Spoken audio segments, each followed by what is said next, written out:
Well, good afternoon, Central. This is a time for our dailies, and today I get the opportunity to share with you a little bit about something I've been ruminating on lately. So the other day I was with a friend, and she was talking about how she was not experiencing this COVID thing very positively, and just was feeling with like this deep disappointment and grief. And when she shared that with a friend, her friend tried to make it more happy. Like, just think about how many blessings you have and think about all the good things in your life. And we should be grateful because we're Christians. And I reflected on that when I was talking with her because, first of all, absolutely, I agree that when we trust in the Lord, the joy of the Lord is our strength.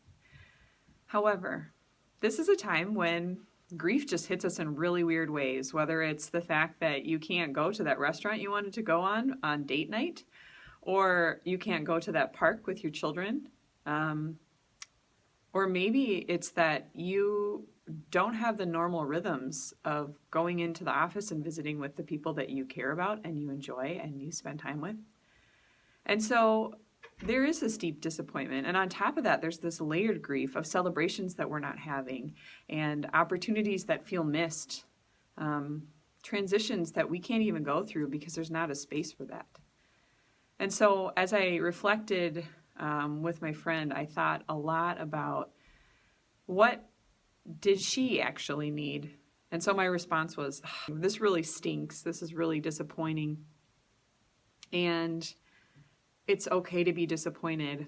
And you know what? My response as a Christian who's not experiencing the same grief as you, but a different grief, and right now I feel a little more okay, is to hold you with faith, knowing that God is going to meet you where He is needed. God is going to hold you in the places where you feel broken. Then later on that day, my friend was able to talk to somebody who was feeling the same disappointment and grief. And having processed her own grief, she had an opportunity to share that it was okay that her friend, that this other friend was going through a hard time. And she was able to share the things that Jesus had spoken to her about disappointment and grief. And she was able to just really bless this other person. And my friend was honest enough to say, had I not had this experience of somebody trying to give me a kick in the pants and tell me everything's going to be better, I would have probably responded to this person with, cheer up, it's going to be okay. But instead, I was able to meet her in her grief in the same way that I needed to be met in my grief. And you see, grieving is probably some of the hardest work that we can do as Americans. I think happy and healthy are the things that we try to aspire to. And yet grief is a part of everyday life, whether it's a disappointment in our workplaces or in our families, bigger disappointments that derail us or maybe even hinder us from what we feel our life is supposed to look like. And so I just want to encourage you today that Jesus said, "Blessed are those who mourn, for they will be comforted." And the comfort that you receive, you will be able to pay forward and give to other people.